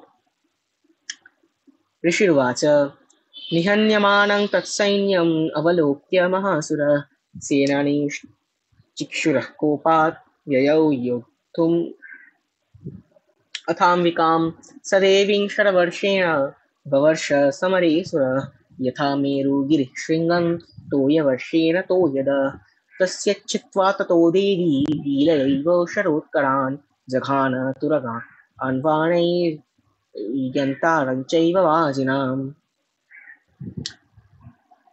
चिच्छेद च धनुः सद्यो ध्वज चाति समुच्छ्रितं विव्याध चैव गात्रेषु छिन्नधन्वा अमाशुदैः सच्छिन्नधन्वविरथो हताश्व हतसारथि अव्यधावत तां देवीं खड्गचर्मधरोऽसुरः सिंहमाहत्य खड्गेन तीक्ष्णधारेण मूर्धनि अजघान भुजे सव्ये देवीम् अप्यति वेगवान् तस्या खड्गो भुजं प्राप्य पफाल नृपनन्दन ततो जग्राह शूरं स कोपाद् अरुणलोचन चिक्षेप ततस्तत्तु भद्रकाल्यां महासुरः जाज्वल्यमानं तेजोभिः रविबिम्बम् इवाम्बरात्। তার মেধা ঋষি বললেন, অসুর সেনাদের এইরকম তছনছ অবস্থা দেখে সেনাপতি চিক্ষুর ক্রোধে আরক্ত হয়ে অম্বিকা দেবীর সাথে যুদ্ধ করতে এগিয়ে এলো। মেঘ যেমন সুমেরু পর্বতের চূড়াকে বারিধারায় আচ্ছন্ন করে, সেই চিক্ষুরা অসুরও সেই রকম ভাবে যুদ্ধক্ষেত্রে বাণ বৃষ্টি করতে লাগলো। অনন্তর দেবী স্বীয় বাণের দ্বারা চিক্ষুরের বাণ সকল অনায়াসেই ছেদন করে তার রথের সারথি অশ্বগুলিকেও বধ করলেন। সাথে সাথে তার ধনু এবং অতি উচ্চ রথধ্বজা মানে পতাকা কেটে দিলেন। পরে ধনুকহীন সেই অসুরের সর্বাঙ্গ বাণ দ্বারা বিদ্ধ করলেন। ধনুক, রথ, অশ্ব সারথিবিহীন হয়ে সেই অসুর খড়গ ও ঢাল নিয়ে দেবীর প্রতি ধাবিত হলো। তীক্ষ্ণধার খড়গ দিয়ে সিংহের মস্তকে আঘাত দিয়ে দেবীরও বাম হাতে মহাবেগে খড়গ প্রহার করলো। রাজন, দেবীর বাহুতে লেগে সেই খড়গ টুকরো টুকরো হয়ে গেল দেখে রক্তচক্ষু হয়ে সেই অসুর শূল গ্রহণ করলো। দেবীকে গেছিল মারতে, খড়গ দিয়ে আঘাত করতে, দেবীর হাতে লাগা মাত্র খড়গ টুকরো টুকরো হয়ে গেল। কি শক্তি আছে নাকি! কোন অস্ত্রের সে শক্তি আছে দেবীর হাতে এক বিন্দু রক্তপাত করবে? রক্তচক্ষু হয়ে সেই অসুর শূল গ্রহণ করলো। অনন্তর সেই মহাসুর সেই শূলটি ভগবতী ভদ্রকালীর দিকে নিক্ষেপ করলো। সেই শূলটি আকাশে ওঠা মাত্র সূর্যমণ্ডলের মতো নিজের তেজে জ্বলতে লাগলো। দৃष्ट्वा तदापतच्छूलं देवी शूलं अमुञ्चत तच्छूलं शतधातेन नीतं स च महासुरः हते तस्मिन् महावीर्ये महिषस्य चमूपतौ आजगाम गजारूढ श्यामरस्त्रिदशार्दनः सोऽपि शक्तिं मुमोचाथ देव्यास्तामं विकातुतं हुङ्काराभिहतां भूमौ पातयामास निष्प्रभां भग्नां शक्तिं निपतितां दृष्ट्वा क्रोधः समन्वितः चिक्षेप चामरः शूलं बाणैस्तदपि साक्षिणत् ततः सिंहः समुत्पत्य गजकुम्भान्तरे स्थितः बाहुयुद्धेन यूहे तेन चैस्त्रिदशारिणा युध्यमानौ ततस्तौ तु तस्मान्नागान्महीं गतौ युधातेति संरब्धौ प्रहारैरतिदारुणैः। বেশ, সেই শূলকে নিজের দিকে আসতে দেখে দেবীও তার নিজের শূল নিক্ষেপ করলেন। দেবীর শূলে মহাসুরের শূল শত টুকরো হয়ে গেল এবং সেই সাথে মহাসুর চিক্ষুরও শতধা বিদীর্ণ হয়ে গেল। মহিষাসুরের সেনাপতি মহাপরাক্রমশালী চিক্ষু নিহত হলে দেবশত্রু চামর হাতির পিছে চড়ে যুদ্ধ করতে এলো। সেও এসে দেবীর প্রতি শক্তি অস্ত্র প্রয়োগ করলো, কিন্তু জগদম্বা হুঙ্কার নাড়ে তাকে প্রতিহত করলেন এবং নিষ্প্রভ করে ভূতলে নিপাতিত করলেন। শক্তি অস্ত্রকে ভগ্ন এবং ভূপাতিত দেখে চামরাসুর খুবই ক্রুদ্ধ হলো। তখন সে শূলে নিক্ষেপ করলো, কিন্তু শূল দেবীর বাণ দিয়ে কেটে দিলেন। তখন দেবী বাহন সিংহ হাতির মাথায় উপরে চড়ে বসলো এবং সেই অসুরের সঙ্গে প্রচন্ড বাহুযুদ্ধ করতে লাগলো। দুজনে যুদ্ধ করতে করতে মাটিতে নেমে এলো এবং ভীষণ ক্রোধের সাথে পরস্পরকে অতি দারুণ আঘাত করে যুদ্ধ করতে লাগলো। ततो वेगात् खमुत्पत्य निपत्य च मृगारिणा करप्रहारेण शिरश्चामरस्य पृथक् कृतम् उदग्रश्च रणे देव्या शिलावृक्षादिभिः कृतः विर्हतः दन्तमुष्टितलैश्चैव करालश्च निपातितः देवी क्रुद्धा पदापातैश्चूर्ण आमास चोद्धतं भास्कलं हिन्दिपालेन बाणैस्ताम्रं तथान्धकम् उग्रवीर्यं च तथैव च महाहनुं त्रिनेत्रा च त्रिशूलेन जघान परमेश्वरी विरालस्यासिनाकायात् पातयामास वैशिरः दुर्धरं दुर्मुखं चोभौ षडेर्निन्ये यमक्षयम्। তারপর সিংহ ভীষণ বেগে আকাশের দিকে লাফিয়ে উঠলেন এবং সবেগে নিচে নামার সময় করা আঘাতে চামরের মাথা শরীর থেকে বিচ্ছিন্ন করে দিলেন। এইভাবে শিলা ও বৃক্ষের আঘাতে রণভূমিতে দেবী উদগ্রাসুরকে বধ করলেন দন্ত, মুষ্টি ও চপেটাঘাতে। চপেটাঘাত মানে হচ্ছে চড় মেরে। করাল আসুর ধরাশায়ী হলো। ক্রুদ্ধা হয়ে দেবী গদাঘাতে উদ্ধতা আসুরকে, ভিন্দিপাল দিয়ে বাস্কল আসুরকে, বাণাঘাতে তাম্রাসুর অন্ধকাসুরকে চূর্ণ বিচূর্ণ করলেন। শ্রীনারায়ণা পরমেশ্বরী ত্রিশূল দিয়ে উগ্রাস্য, উগ্রবীর্য, মহাহনু নামক অসুরদের বধ করলেন। তরোয়াল দিয়ে বিরাল আসুরের শরীর থেকে মস্তক ছিন্ন করে ফেললেন। দুর্ধর ও দুর্মুখ এই দুই অসুরকেও নিজের বাণ দ্বারা জমালয়ে পাঠিয়ে দিলেন। সেই যুদ্ধ।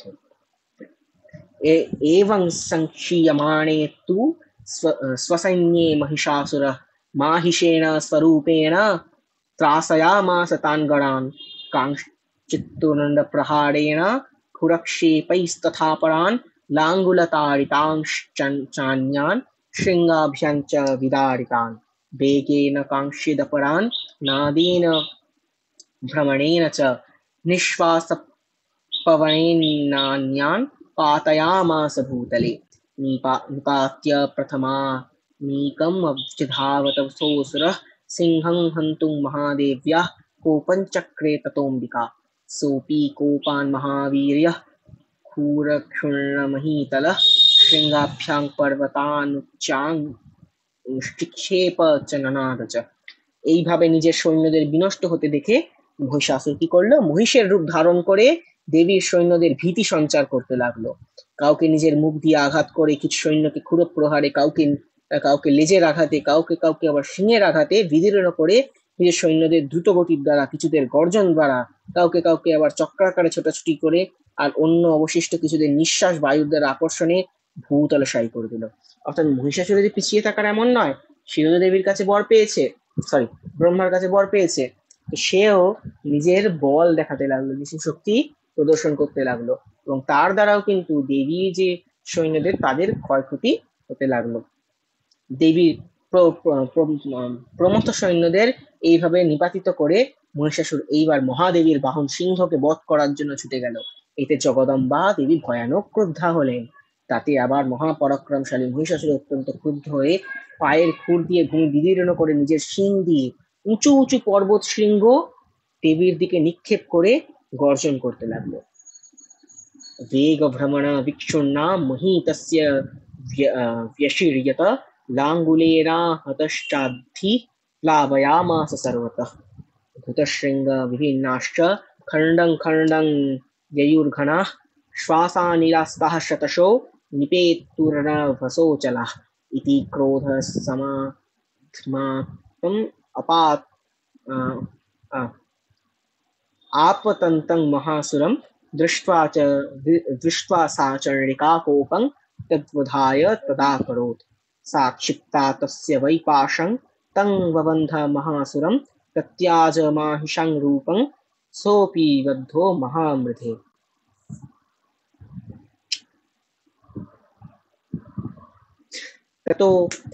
ततः सिंहो भवत् सद्यो यावत् तस्याम्बिका शिरः छिनत्ति तावत् पुरुषः खड्गपाणिरदृश्यत। तत एवाशु पुरुषं देवि चिच्छेद सायकैः तं खड्गचर्मणा सार्धं ततस्तो भून्महागज। কি বলছেন যে তার সবেগে দৌড় ঝাঁপে পৃথিবী ক্ষুব্ধা হয়ে কাতর হলেন। মহিষের লেজের তাড়নায় সমুদ্র উদ্বেলিত হয়ে সব ভাসিয়ে দিল। তার কম্পিত শিঙের আঘাতে বিদীর্ণ হয়ে মেঘেরা সব খণ্ড বিখণ্ড হয়ে গেল। তার নিঃশ্বাস বায়ুর বেগে শত শত পর্বত আকাশে উৎক্ষিপ্ত হয়ে মাটিতে আছড়ে পড়তে লাগলো। মহাক্রুদ্ধ মহাসুরকে নিজের দিকে সবেগে আসতে দেখে দেবী চণ্ডিকা তাকে বধের জন্য ক্রুদ্ধা হলেন। তিনি পাশাস্ত্র নিক্ষেপ করে মহিষাসুরকে বেঁধে ফেললেন। সেই মহাযুদ্ধে পার্শ্ববদ্ধ হওয়াতে সেই মহিষাসুর মহিষাকৃতি পরিত্যাগ করলো। তৎক্ষণাৎ সিংহের রূপ ধরে প্রকাশ হলো। সেই অবস্থায় যেই মাত্র তার মস্তক কাটতে উদ্যত হয়েছেন, সঙ্গে সঙ্গে সে খড়গধারী পুরুষ রূপে প্রকাশিত হলো। দেবী তৎক্ষণাৎ বাণ বর্ষণ করে ঢাল ও খড়গ সমেত সে পুরুষকে ছেদন করলেন। তৎক্ষণাৎ এরপর পরের শ্লোকে পড়বো আমরা। करेण च महासिंहं तं च कर्ष जगर्ज स च कर्षतस्तु करं देवी खड्गेन निरकृन्तत। ततो महासुरो भूयो माहिषं वपुराश्रितः तथैव क्षोभयामास त्रैलोक्यं सचराचरम्। ततः क्रुद्धा जगन्माता चण्डिकापानमुत्तमं पपौ पुनः पुनश्चैव जहासारुणलोचना। ननर्द चासुरः सोऽपि बलवीर्यम् अदोद्धतः विषाणाभ्यां चिक्षेप चण्डिकां प्रतिभूधरान्।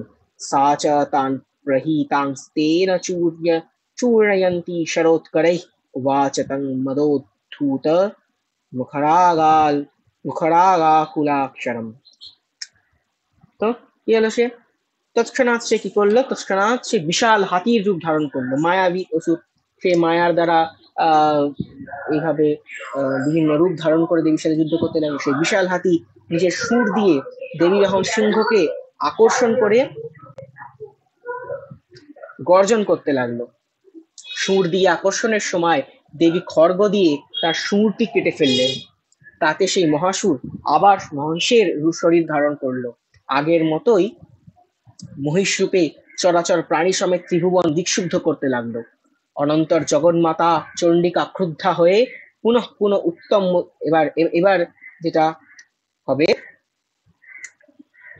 এবার দেবী কি করলেন, দেবী মধু পান করতে লাগলেন এবং আরক্ত নয়নে হাসতে লাগলেন।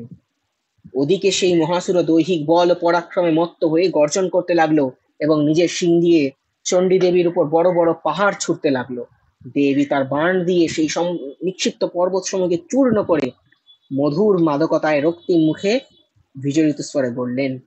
মধু এখানে হচ্ছে তার ডিভাইন ওয়াইন বলা যেতে পারে, আহ দৈবী মদ, ঠিক আছে? সেটি সেটি পবিত্র, সেটি ঊর্ধ্বলোকে সেটি পবিত্র, আমাদের জন্য সেটি নয়, আমাদের সেটি রেকমেন্ডেড নয়, কিন্তু দেবীর সেটি খুব প্রিয়, ডিভাইন ওয়াইন, সেটি মধু বলা হয়। देव्युवाच गर्ज गर्ज क्षणं मूढ मधु यावत् पिबाम्यहं मया त्वयि हतेऽत्रैव गर्जिष्यन्ताशु देवताः।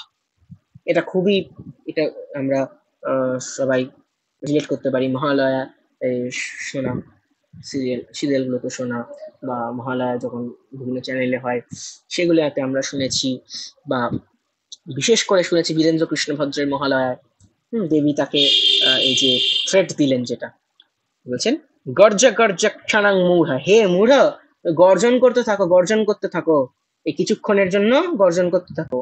মধু ইয়াবৎ পিবাম্যহম, আমি যতক্ষণ আমার এই যে ডিভাইন ওয়াইন, এই যে মধু পান করছি, ততক্ষণ তুমি গর্জন করতে থাকো।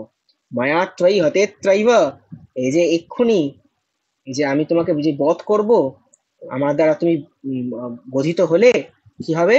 গর্জিষ্যন্তি, গর্জন করবেন কারা? আশু, তাড়াতাড়ি এসে গর্জন করবেন দেবতারা, দেবতাদের আনন্দ হবে, দেবতাদের প্রসাদ উৎপন্ন হবে, দেবতারা আনন্দিত হবেন, হর্ষোৎফুল্ল হয়ে তারা গর্জন করবেন, উল্লাস করবেন তারা। রে মুহূর্ত, আমি যতক্ষণ মধু পান করছি ততক্ষণ পর্যন্ত তুই গর্জন কর, এখানে আমার হাতে তোর মৃত্যু হলেই শিগগিরই দেবতার আনন্দে কোলাহল করবে। ঋষির্বাচ एवमुक्त्वा समुत्पत्य सारुढातं महासुरं पादेनाक्रम्य कण्ठे च शूलेनैनम् अताडयत्। ततः सोऽपि पदाक्रान्तस्तया निजमुखात् ततः अर्धनिष्क्रान्तः एवासीद् देव्या वीर्येण संवृतः। अर्धनिष्क्रान्त एवासौ युध्यमान महासुरः तया महासिना देव्या शिरश्छित्त्वा निपातितः। ततः हा कृतं सर्वं दैत्यसैन्यं न नाशतत् प्रहर्षं च परं जगमुः सकला देवतागणाः। এই কথা বলে দেবী লম্ফ দিলেন এবং মহিষাসুরের উপর চড়ে বসলেন। তারপর পা দিয়ে তাকে চেপে ধরে শূল দিয়ে কণ্ঠে আঘাত করলেন। দেবীর পায়ের তলায় পিষ্ট অবস্থায়ও মহিষাসুর নিজের মুখ থেকে অন্য আর এক রূপে বের হতে চেষ্টা করলো। অর্ধেক শরীরই সে বের হতে পারলো, কারণ দেবী তার নিজের তেজে তার বাকিটা আটকে দিলেন। আমরা যে দেবীর বিগ্রহ দেখি, তখন দেখি দেবী এক পায়ে সিংহের উপর ভর করে আছেন এবং তার আর এক পায়ে তিনি মহিষাসুরের উপর দিয়ে আছেন, এবং মহিষ থেকে অসুর কিন্তু পুরো সমগ্র বেরোতে পারেনি। এই যে আমি যেরকম পড়ে আছি, এরকম আর্ধেকটা মহিষের গলা যদি একটু ধরি, সেখান থেকে এরকম করে বেরিয়ে এসছে, আর সেখানেই দেবী শূলবিদ্ধ করেছেন, পুরোটা বেরোতেও পারেনি। যখন আমরা দুর্গা দেবীর ধ্যান করি, এই যে সিংহস্থাং শশী শেখরাম মারকাতা প্রেক্ষাম চতুর্দ্বিভুজাই, ওখানেও আছে, ওইটা আমি কালকে উল্লেখ করবো, আজকে আর সময় নেই, কালকে আমি ওটা উল্লেখ করবো, যেখানে দশভুজা দুর্গার ধ্যান দেওয়া আছে। এটা তো অষ্টাদশভুজা, দশভুজা দুর্গার ধ্যান দেওয়া আছে। সেখানে এই হাতে কটা, বাঁ হাতগুলোতে কি কি অস্ত্র, ডান হাতগুলোতে কি অস্ত্র, এবং কিভাবে তিনি মহিষাসুরের উপর দাঁড়িয়ে আছেন, ইত্যাদি ইত্যাদি সেখানে ভালোভাবে বর্ণনা করা আছে। চণ্ডীতেও আমরা সেটাই দেখতে পাই যে অর্ধেক, ওখানেও বলা আছে অর্ধেকটা বেরোতে পেরেছে, বাম দিকটা বেরোতে পেরেছে, ডান দিকটা বেরোতে পারেনি। বাম দিকে যেই বেরোতে গেছে, অর্ধেকটা বেরোতে পেরেছে, তখনই দেবী তাকে শূলে বিদ্ধ করেছেন। আচ্ছা, ওই মহাসুর দেবীর সাথে যুদ্ধ করতে লাগলো। তখন এক বিশাল খড়গাঘাতে দেবী তার মাথা কেটে মাটিতে লুটিয়ে দিলেন। তখন দৈত্যের সৈন্য সকল হাহাকার করতে করতে পালিয়ে গেল এবং দেবতারা অত্যন্ত আনন্দিত হলেন। এবার লাস্ট শ্লোক এই অধ্যায়ের। তুষ্টবুস্তাং সুরা দেবীং সহ দিব্যের মহর্ষিভিঃ জাগুর গন্ধর পতयो নৃত্যশ্চাপ্সরো গণা।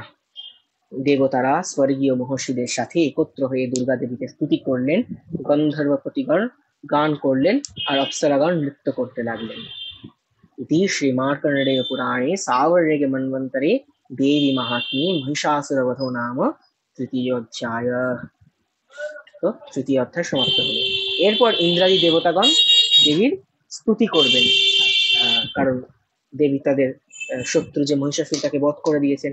এবার তাই দেবতারা তার স্তুতি করবেন, সেটি আমরা কালকে পড়ব এবং তার পরবর্তী অধ্যায়ে যাব।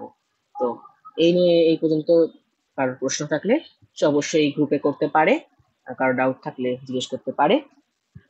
এর সাথে যে আমি ম্যাটেরিয়ালটা দিয়েছি সেটা সেটা সেটা স্ক্রিনে রেখে দিয়ে ব্যাকগ্রাউন্ডে এই ভয়েসটা চালিয়ে পড়লে তো বেস্ট হয়। সেটা তাহলে শ্লোকগুলো দেখে দেখে বুঝতেও পারবে, ধারণা হবে এবং পড়ারও একটা ফল হবে। তো এই পর্যন্তই। নমস্কার নিতাই, হরে কৃষ্ণ।